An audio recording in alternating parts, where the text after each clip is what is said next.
تو ایک چیز تو یہ تھی جو میں بتانا چاہ رہا تھا. دوسری چیز، اس رات کو قبرستان جانا. دیکھیے اس بارے میں حدیث پیش کی جاتی ہے، مشہور حدیث ہے، لوگ سنتے رہتے ہیں کہ نبی صلی اللہ علیہ وسلم رات کو اٹھے اور امی عائشہ رضی اللہ تعالیٰ عنہ بھی آپ کے پیچھے چلی گئیں اور آپ صلی اللہ علیہ وسلم جنت البقیع میں مغفرت کی دعا مانگ کے تشریف لے آئے واپس. تو یہ حدیث انتہائی درجے کی ضعیف حدیث ہے، اور ایک تو ضعیف حدیث ہے، دوسری بات یہ کہ اگر ہم تھوڑی دیر کے لیے فرض کر لیں یہ صحیح حدیث ہے اور ہم کہتے ہیں کہ بھئی نبی صلی اللہ علیہ وسلم نے یہ عمل کیا ہے، تو صحابہ میں سے کسی سے ضعیف حدیث سے بھی ثابت نہیں ہے کہ کوئی اس رات قبرستان گئے ہوں. حضرت ابو بکر کے بارے میں کوئی روایت نہیں ملتی کہ اس رات قبرستان گئے ہوں، حضرت عمر کے بارے میں کوئی روایت نہیں ملتی، یا کسی ایک صحابی کے بارے میں نہیں. تو آپ مجھے بتائیں کہ یہ کیسی سنت ہے کہ جو صحابہ کی سمجھ میں نہیں آئی اور ہماری سمجھ میں آ گئی ہے. تو مشرکین مکہ یہ کہا کرتے تھے لو کان خیرن ما سبقونا الیہ، قرآن مجید کی آیت ہے کہ اگر یہ اسلام میں کوئی خیر ہوتی تو یہ صحابہ ہم سے پہل نہ کرتے. یہ صحابہ نے ہم سے پہل کیا ہے، اس کا مطلب ہے یہ اسلام خیر کا کام نہیں ہے. تو مشرکین کو صحابہ سے چونکہ نفرت تھی، اس لیے کہتے تھے کہ یہ چونکہ اسلام کو فالو کر رہے ہیں تو یہ اس کی علامت ہے کہ اسلام خیر نہیں ہے، کیونکہ خیر میں تو ہم صحابہ سے آگے ہوتے ہیں. اپنے بارے میں ان کا یہ اس خوش فہمی میں مبتلا تھے وہ. لیکن ہماری رائے کیا ہے؟ ہم یہ کہتے ہیں کہ لو کان خیرن لسبقونا الیہ. وہ کہتے تھے لا سبقونا، ہم کہتے ہیں لسبقونا، کہ اگر کوئی بھی خیر کا کام ہے تو صحابہ ہم سے ضرور اس میں پہل کریں گے. یہ ہو نہیں سکتا کہ خیر کا کام ہم کریں اور صحابہ نے نہ کیا ہو. تو اسی طرح میں یہ عرض کرتا ہوں کہ دیکھیں اگر قبرستان جانا اس رات میں سنت عمل ہوتا تو صحابہ یقیناً جایا کرتے. کوئی ایک صحابی تو گیا ہو، یہ کیسی بات ہے جو صحابہ کی سمجھ میں نہیں آئی اور ہماری سمجھ میں آ رہی اور ہم قبرستان جا رہے ہیں اس رات کو. چلیں اگلا اسٹیپ تھوڑی دیر کے لیے فرض کر لیتے ہیں کہ نبی صلی اللہ علیہ وسلم جو ایک رات قبرستان گئے، فرض کر لیں وہ حدیث بھی صحیح ہے. یہ بھی فرض کر لیں کہ صحابہ اگرچہ نہیں گئے مگر ہم صحابہ سے بھی زیادہ آگے نکلنے کی کوشش کرتے ہیں اور صحابہ کو سمجھ میں نہیں آیا، ہمیں سمجھ میں آ گیا. تو چلیں فرض کر لیں تھوڑی دیر کے لیے کہ اس رات کو جانا ہم سنت مان لیتے ہیں، آپ کے دلائل ہم مان لیتے ہیں اور صحابہ کی سمجھ میں نہیں آئے لیکن ہماری سمجھ میں زیادہ آ رہا ہے. ہم فرض کر لیتے ہیں، مان لیتے ہیں کہ اس رات قبرستان جانا سنت ہے. تو آپ مجھے بتائیں نبی نے جو عمل جس طرح سے کیا ہو اس طرح سے سنت ہوگا، یا آپ اپنی طرف سے جس کو ہم پشتوں میں کہتے ہیں اخپل طریقے سے کرنا سنت ہے؟ نبی نے فجر کی 2 رکعتیں پڑھی ہیں اور ہر رکعت میں 2 سجدے کیے ہیں. آپ اگر فجر کی 3 رکعتیں پڑھیں گے تو کیا نماز ہو جائے گی آپ کی؟ اب آپ دلیل میں یہ کہیں کہ نبی نے فجر کی نماز پڑھی ہے تو مجھ پر بھی لازم ہے. تو بھائی نبی نے پڑھی ہے تو جیسے نبی کے پڑھنے سے آپ پر پڑھنا لازم ہو گیا تو جس طرح سے پڑھی ہے اسی طرح پڑھنا لازم ہوگا، اخپل طریقے سے پڑھنا لازم نہیں ہوگا. تو اسی طرح یاد رکھیں، فرض کر لیں کہ نبی قبرستان گئے ہیں اور یہ قبرستان جانا سنت ہے، تو نبی کس طرح گئے ہیں اور کتنی دفعہ گئے ہیں؟ نبی رات کو چپکے سے اٹھ کے گئے ہیں، کوئی کسی کو آپ نے جمع نہیں کیا، کسی کو بتایا تک نہیں، جو اس حدیث سے پتہ چل رہا ہے ہمیں، اگرچہ یہ ضعیف حدیث ہے لیکن فرض کر لیں یہ صحیح ہے. تو کہیں پتہ بھی نہیں چل رہا، چپکے سے قبرستان گئے اور چپکے سے واپس آئے اور پوری زندگی میں ایک دفعہ گئے. جبکہ ہمارے ہاں ہر سال قبرستان میں لوگ جا رہے ہیں، جب بھی شب برات آتی ہے لوگ قبرستان جاتے ہیں ہر سال. نبی ایک دفعہ گئے اور آپ ہر سال جا رہے ہیں. نمبر 2، جاتے جتھوں کی شکل میں، نبی تو چپکے سے گئے ہیں، تو آپ رات کو 2-2:30 بجے ذرا چپکے سے اٹھیں اور تنہائی میں جب قبرستان میں وحشت ہو اور اندھیرا ہو اور وہاں قبرستان جائیں، اتنا دم ہے آپ میں، تو ہم کہیں گے بھئی آپ نے نبی کی سنت کو زندہ کیا ہے. لیکن آپ تو جتھوں کی شکل میں جا رہے ہیں، نہا دھو کے جا رہے ہیں، خوشبو لگا کے جا رہے ہیں، تیار ہو کے جا رہے ہیں، اور جو کچھ وہاں خرافات ہو رہی ہیں قبرستان میں وہ تو ساری دنیا کو معلوم ہے. میلے ٹھیلے لگے ہوئے ہیں وہاں پہ، گولے گنڈے بک رہے ہیں، برگر بک رہے ہیں، گول گپے بک رہے ہیں وہاں پہ، اور پھول الگ بک رہے ہیں، ہار پھول قبروں پہ چڑھانے کے لیے. کیا بدماشی ہے یہ، کیا منہ دکھائیں گے رسول اللہ صلی اللہ علیہ وسلم کو قیامت کے دن؟ آپ کے سامنے کیا وہ حدیث نہیں ہے کہ نبی صلی اللہ علیہ وسلم نے فرمایا کہ روایت میں آتا ہے کہ کچھ لوگ قرب میدان حشر میں آئیں گے تو ان کے چہرے ایسے ہوں گے جیسے میری امت کے چہرے ہوتے ہیں، میری امت کی شکل ہوتی ہے. حدیث کا مفہوم میں بیان کر رہا ہوں. تو جب وہ حوض کوثر کا پانی پینے کے لیے میرے پاس آئیں گے تو فرشتے ان کو بھگائیں گے، سحقن سحقن. تو آپ صلی اللہ علیہ وسلم پوچھیں گے یہ تو میری امت ہے، آپ تو فرشتے کیا کہیں گے کہ یہ آپ کی وہ امت ہے جنہوں نے آپ کے دنیا سے جانے کے بعد دین میں ایسی چیزیں ایجاد کر لی تھیں جن کا آپ نے حکم نہیں دیا. تو آپ کیا فرمائیں گے؟ سحقن سحقن، دور کرو ان سے. تو ایسا نہ ہو کہ ہم قیامت کے دن رسول اللہ صلی اللہ علیہ وسلم کی شفاعت سے محروم ہو جائیں. تو اللہ کا واسطہ قبرستان مت جائیں اس رات، گھر میں بیٹھیں آرام سے، یہیں بیٹھ کے میت کے لیے مغفرت کی دعا کریں. اور اگر آپ سمجھتے ہیں نہیں یہ حدیث بالکل صحیح ہے اور جانا لازمی ہے تو پھر تنہائی میں جائیں, ایسے قبرستان کا انتخاب کریں جہاں آپ کے علاوہ کوئی بھی نہ ہو, اور پھر چپکے سے جائیں اور پتلی گلی سے واپس آ جائیں آپ. اگرچہ ہم تو اس کو بھی نہیں مانتے, لیکن اگر کرنا ہے تو پھر اس طریقے سے عمل کریں, اگر آپ حدیث کو فالو کرنا چاہتے ہیں آپ اپنے خیال کے مطابق. تو یہ دو باتیں ہو گئیں. ایک تیسری چیز کیا ہے, کیا قرآن اس رات میں نازل ہوا ہے اور تقدیر کے فیصلے اس رات میں ہوتے ہیں؟ دیکھیے قرآن میں دو جگہ اللہ نے اس مضمون کو بہت وضاحت سے بیان کیا. ایک سورہ دخان میں انا انزلناہ فی لیلۃ مبارکہ, کہ ہم نے اس کو مبارک رات میں نازل کیا, اور اللہ نے فرمایا فیہا یفرق کل امر حکیم, اس میں حکمت والے فیصلے ہوتے ہیں اس رات میں.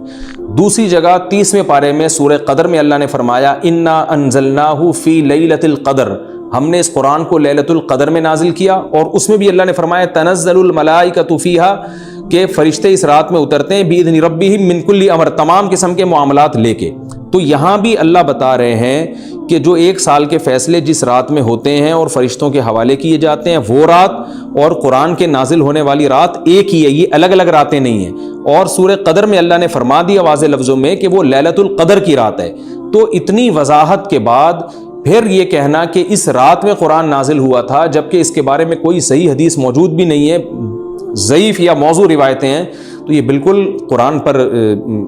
میں سمجھتا ہوں کہ یہ ٹھیک نہیں ہے, بالکل دلیل کے لحاظ سے یہ کمزور بات ہے. اگرچہ بعض علماء اس طرف گئے ہیں اور انہوں نے تعویل کی ہے, انہوں نے یہ تعویل کی ہے کہ قرآن جو ہے آسمان دنیا پہ آیا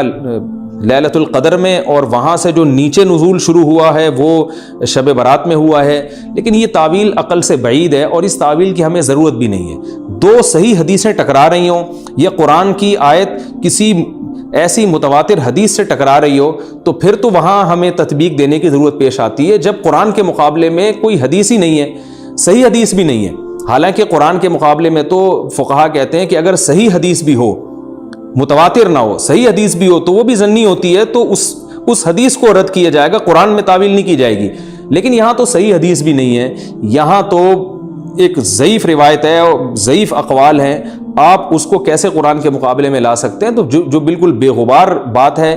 وہ یہی ہے کہ اللہ تعالیٰ نے قرآن مجید کو لیلۃ القدر میں نازل کیا, جو رمضان کے آخری عشرے میں ہوتی ہے, اور اسی لیلۃ القدر میں فیصلے بھی ہوتے ہیں. اور بعض لوگ کہتے ہیں اس میں حرج کیا ہے کہ ہم 15 شعبان کو بھی فرض کر لیں, اس میں قرآن نازل ہوا اور لیلۃ القدر میں بھی. بھائی اس سے لیلۃ القدر کی ویلیو کم ہوتی ہے. اللہ تو لیلۃ القدر کی ویلیو بڑھا رہے ہیں کہ یہ ایسی رات ہے جس میں 1 سال کے فیصلے بھی کر دیے جاتے ہیں, اور اس میں قرآن مجید کا نزول بھی شروع ہوا. تو جو جس رات کو اللہ نے جو پروٹوکول دیا ہے وہی پروٹوکول اس کو دینا چاہیے, آپ اس کو کسی اور رات کو نہ دیں وہ پروٹوکول. تو یہ تیسرا مسئلہ ہوا. پہلا مسئلہ حلوے مانڈے کا اور نہانے دھونے کا, وہ بھی غلط ہے. دوسرا مسئلہ قبرستان جانے کا, وہ بھی ٹھیک نہیں ہے. تیسرا مسئلہ کہ اس رات میں قرآن نازل ہوا اور فیصلے ہوتے ہیں, یہ تیسری بات بھی غلط ہے. نہ تو اس رات میں قرآن نازل ہوا اور نہ اس رات میں فیصلے ہوتے ہیں. چوتھی چیز کہ کیا اس رات کی میں عبادت کی کوئی فضیلت ہے سرے سے یا نہیں ہے, یہ ایک علمی مسئلہ ہے. تو اس بارے میں خوب اچھی طرح سمجھ لیں کہ اس بارے میں جتنی بھی احادیث ہیں جو اس رات کی فضیلت کے بارے میں ہیں کہ بنو کلب کی بکریوں کے برابر مغفرت ہوتی ہے اور بکریوں کے بالوں کے برابر, اور یا جو بھی اس بارے میں روایات ہیں کہ سب کی بخشش ہو جاتی ہے سوائے اس شخص کے جو کسی کے دل میں کینہ رکھتا ہے, تو یہ جتنی اس رات کی فضیلت میں احادیث ہیں, تو ایک بات تو خوب اچھی طرح سمجھ لیں, اس پر تمام محدثین کا, جہاں تک میں نے دیکھا ہے, تمام محدثین کا اتفاق ہے کہ اس کی فضیلت میں صحیح حدیث ایک بھی نہیں ہے. اس رات کی فضیلت میں ایک بھی صحیح حدیث موجود نہیں ہے. لیکن ضعیف روایتیں اتنی کثرت سے ہیں کہ ایک الگ محدثین کا اصول ہے کہ جب ضعیف روایتیں کی سندیں زیادہ ہو جائیں تو وہ حسن بن جاتی ہے, یعنی قابل قبول ہو جاتی ہے وہ, کیونکہ بہت ساری کمزور چیزیں مل کے اس میں کچھ قوت پیدا کر دیتی ہیں. تو اب جن علماء نے احادیث کے ضعف کی طرف دیکھا کہ ایک بھی صحیح روایت نہیں ہے, انہوں نے اس رات کا بالکل لیا انکار کر دیا کہ اس رات کی سرے سے کوئی فضیلت نہیں ہے. لیکن جن علماء نے اصول حدیث کی طرف دیکھا اور فقہ کے ایک اصول کی طرف دیکھا کہ کثرت روایات درجہ حسن تک پہنچ جاتی ہیں, ضعیف روایات, تو انہوں نے کہا کہ بالکل اس رات کی فضیلت کا انکار ہی سرے سے کر دینا یہ غلط ہے. تو جمہور اس طرف گئے ہیں کہ اس رات کی فضیلت کا بالکلیہ انکار کر دینا یا اس کی عبادت کی فضیلت کا بالکلیہ انکار کر دینا یہ ٹھیک نہیں ہے، لیکن کچھ علماء، وہ بھی بڑے محقق علماء ہیں، وہ اس طرف گئے ہیں کہ اس رات کی سرے سے کوئی فضیلت اسلام میں ہے ہی نہیں۔ اب میں دونوں طرف کے علماء کا کچھ تھوڑا سا تجزیہ پیش کرتا ہوں۔ تو جو علماء یہ کہتے ہیں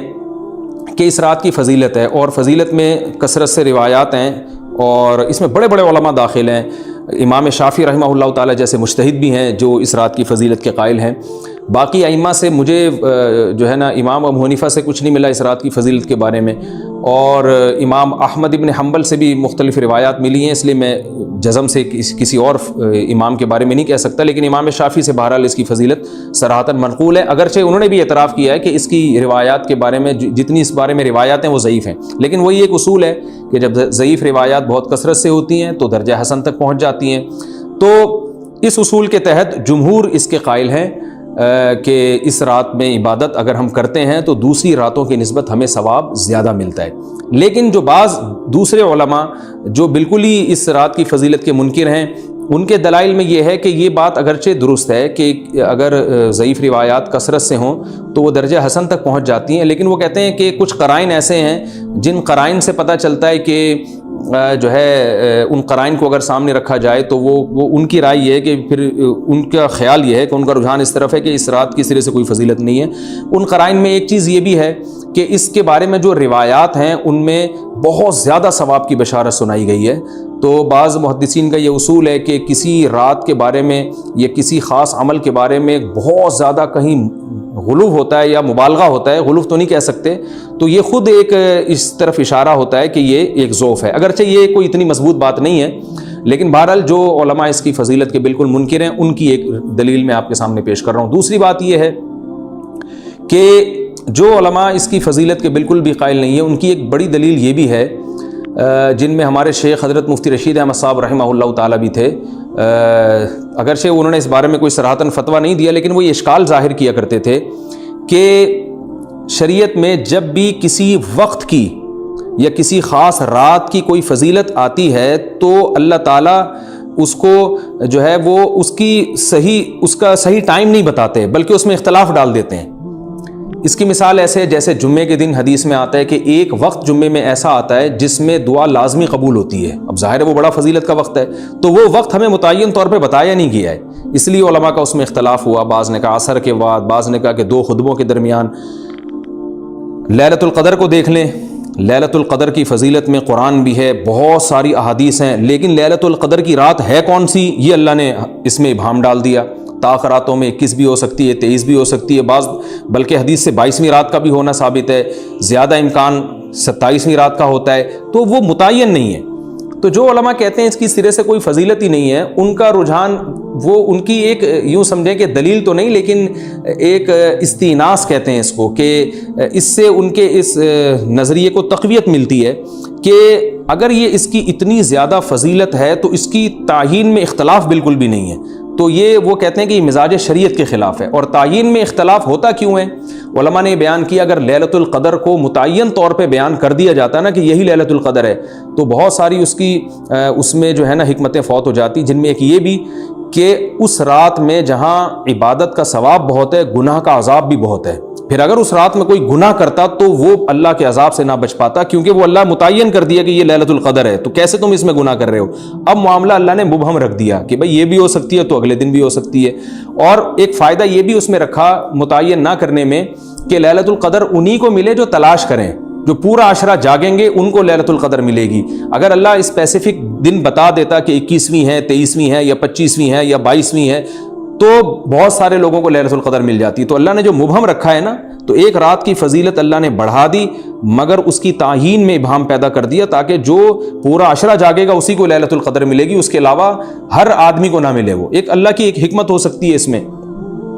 تو یہ 2 حکمتیں ہیں کہ اس میں گناہ اگر کوئی کرے تو اس پر عذاب نہ آ جائے، کیونکہ اگر متعین کر دیا جائے گا تو پھر گناہ کیسے تم کر رہے ہو اس رات میں، تو اللہ نے اس میں بھی ابہام پیدا کر دیا۔ جو گناہ کرنے والا ہے اگرچہ وہ بڑا گناہ گار ہے اس رات میں، چاہے وہ رمضان کا آخری عشرے میں کسی رات میں بھی گناہ کرتا ہے، لیکن کم از کم اتنا عذر تو ہے کہ اس کو کیا پتا تھا کہ یہ آج لیلۃ القدر ہوگی۔ تو جو 15 شعبان کی رات ہے اس کی بہت زیادہ فضیلت ہے، تو پھر یہ رات کو متعین کیوں کر دیا گیا؟ یہ ان علماء کی دلیل میں بیان کر رہا ہوں جو اس کی فضیلت کے بالکل بھی قائل نہیں ہیں، لیکن بہرحال حقیقت یہ ہے کہ جمہور علماء اس کی فضیلت کے قائل ہیں، کیونکہ یہ جو میں نے دلائل دیے کہ وہ علماء جو اس کی فضیلت کے سرے سے منکر ہیں، ان کے یہ دلائل کو ہم دلیل نہیں کہیں گے بلکہ استیناس کہیں گے، کہ استیناس کہتے ہیں کہ ایک چیز استدلال نہیں ہے بلکہ ان اپنے نظریے کی تقویت کے طور پر ایک چیز کو پیش کر دینا جس سے یہ لگتا ہو کہ واقعی یہ صحیح کہہ رہے ہیں، اس کو استیناس کہتے ہیں، میں جو آسان لفظوں میں سمجھانے کی کوشش کر رہا ہوں۔ اور ایک استدلال کہتے ہیں کہ ایک ریسرچ کو، ایک پوری تحقیق کو۔ تو جمہور کا مذہب ایک اصول پر مبنی ہے کہ بھئی اتنی ساری روایات ہیں اور ضعیف ہیں، ان میں ٹھیک ہے کچھ موضوع بھی ہیں لیکن بہت ساری ایسی ہیں جو موضوع بھی نہیں ہیں، تو ضعیف روایات ہیں، جب اتنی کثرت سے ہیں اور اس میں ہے بھی عبادت کا تذکرہ تو عبادت کرنے میں کوئی حرج بھی نہیں ہے، تو لہذا انہوں نے اس کو جو ہے نا اس کو دلیل بنایا ہے اور اصول کے لحاظ سے یہ بات درست ہے۔ تو اس اصول کو اگر کوئی فالو کرنا چاہے تو اس رات کی عبادت اس کے لیے بالکل ٹھیک ہے اور اللہ کی رحمت سے امید ہے کہ اس میں اس کو ثواب زیادہ ملے گا۔ تو جمہور ایک طرف ہیں اور بعض علماء دوسری طرف ہیں۔ تو یہ میں نے صرف اس لیے بیان کر دیا کہ اس رات کی فضیلت میں اتفاق نہیں ہے بلکہ مختلف فی ہے، مجتہد فی ہے، اختلاف رائے اس میں ہو سکتا ہے۔ تو اگر کوئی عالم اس رات کی فضیلت کا بالکلیہ انکار کرے